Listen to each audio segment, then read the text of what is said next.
নমস্কার সবাইকে, কেমন আছেন সবাই? নিশ্চয়ই ভালো আছেন, আমিও ভালো আছি। সবাইকে স্বাগত জানাচ্ছি বনানী কিচেনে। তো দেখেন আজকে রান্না করবো আমি কাঁঠালের ইঁচড়। তো ওই যে ইঁচড় কিনে নিয়ে এসেছিলো, আসলে বড় খুব একটা তো খাওয়া যায় না, তো এই জন্য কেটে নিয়ে এসেছিলো। আর ইঁচড় রান্না করবো আজকে আমি চিংড়ি মাছটা, আর চিংড়ি মাছটা কিন্তু ইঁচড় রান্না করলে খুবই ভালো লাগে। তো এখন আমি এই ইঁচড়টা কেটে নেবো, সেই জন্য আমি বটি নিয়েছি। আর এই যে একটা পাত্র একটু জল নিয়ে নিলাম। ইঁচড় কেটে কিন্তু আসলে জলে রাখতে হয়, তাহলে ভালো হয়। আর এই যে আমি হাতে কিন্তু সরিষার তেল নিয়ে এসেছি। তেলটা আমি একটু বটিতে লাগিয়ে নিলাম আর হাতেও লাগালাম। এভাবে তেলটা লাগিয়ে নিলে কিন্তু ওই যে বটিতেও আর আঠা লাগবে না, আর হাতেও কিন্তু আর লাগবে না। সেই জন্য তেল লাগিয়ে ইঁচড় কাটতে হয়, কিন্তু সবসময় তেল লাগিয়ে কাটবেন, তাহলে কিন্তু আর আঠা লাগবে না। তো এভাবে দেখেন আমি এই যে পিছন পাশটা কেটে নিয়েছি। আসলে ইঁচড় কাটতে তো সবাই আমরা কম বেশি তো পারি।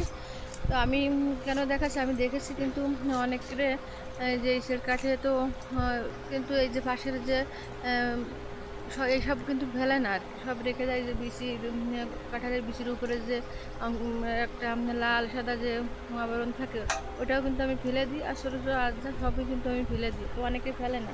এই জন্য আমি ইসের কাঁঠাটা একটু দেখালাম। আমি কিন্তু এইভাবে সব ফেলে দিয়ে এইভাবে আর কি কাটি। তাছাড়া আর কোনো দেখানোর উদ্দেশ্য ছিল না। দেখানো যে আমি বিশেষ গার উপর দিকেও কিন্তু এটি ফেলে দিই, তাহলে কিন্তু আমার কাছে আর কি ভালো লাগে খেতে। এভাবে সব কিছু দিয়ে রান্না করলে ভালো লাগে না। তো দেখেন আমি সব কিছু সুন্দরভাবে কেটে বেছে নিয়েছি। এই যে এখন আমি কিন্তু আর সাথে একটা আলু দিয়েছি। তো এখন রান্না করবো, তো সেজন্য চুলোটা জ্বালিয়ে আর কড়াইটা বসিয়ে দিলাম। কড়াইতে দিয়ে দিলাম একটু তেল। তেল দিয়ে তেলটা এখন গরম হয়ে গেছে। এখন আমি চিংড়ি মাছগুলো দিয়ে দিলাম।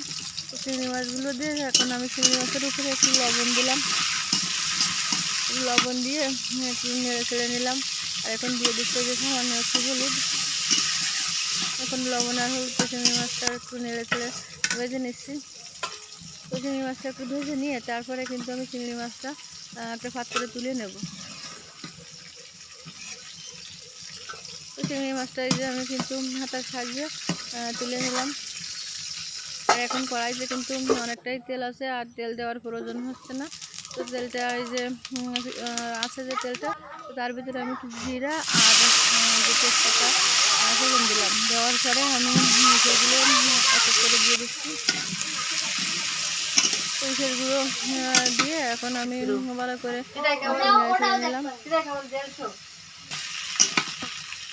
তো এই সেগুলো কিন্তু আমি ভালো করে একটু নেড়ে ছেড়ে নিয়ে তারপরে দিয়ে দিলাম ওই যে ভেজে রেখেছিলাম যে চিংড়ি মাছটা, এই চিংড়ি মাছটা দিয়ে দিলাম।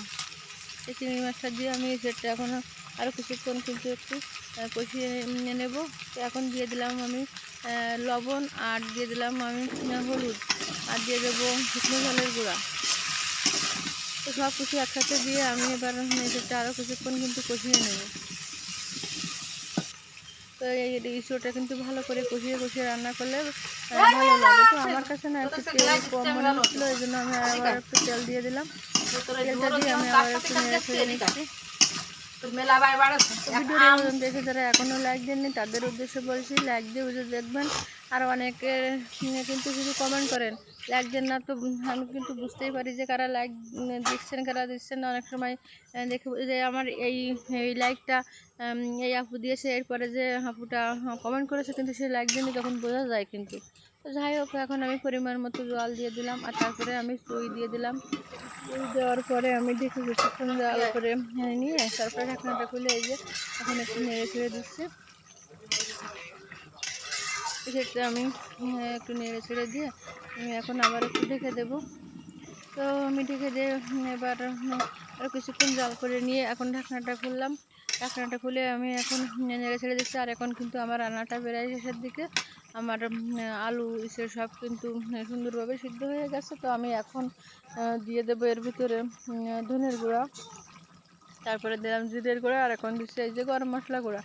তো আমি সব কিছু দিয়ে এখন আমি খুন্তিতে একটু নেড়ে ছেড়ে, যেহেতু আমি সব মশলা দিয়েছি সেজন্য সামান্য আর একটু জাল করে নেব। মশলা দেওয়ার পরে সামান্য একটু জাল করলে কিন্তু ভালো লাগে খেতে আর কি। তো এখন এই যে সামান্য একটু জাল করা হয়ে গেছে, এখন আমি কিন্তু নামিয়ে নেব।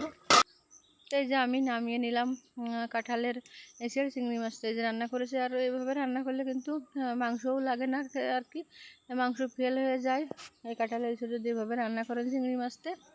আর আমি কিন্তু পেঁয়াজ রসুন ছাড়াই রান্না করেছি। তো কেমন লাগলো আমার এই যে আজকের রান্না কাঁঠালের ডিশের, কমেন্টে কিন্তু জানাবেন। আর ভালো লাগলে লাইক কমেন্ট শেয়ার করে দেবেন। আর নতুন যারা দেখছেন আমার চ্যানেলটিকে সাবস্ক্রাইব করে আমার পাশে থাকবেন। পুরনো বন্ধুদেরকে ধন্যবাদ আমার পাশে থাকার জন্য। আর এরকম নতুন নতুন ভিডিও পেতে পাশে থাকা বেল আইকনটি বাজিয়ে দেবেন। তো ভিডিওর এই পর্যন্ত এসে এখনও যারা লাইক দেননি, লাইক দিয়ে ভিডিও দেখেন প্লিজ। ধন্যবাদ সবাইকে, ভালো থাকবেন সবাই, টাটা সবাই।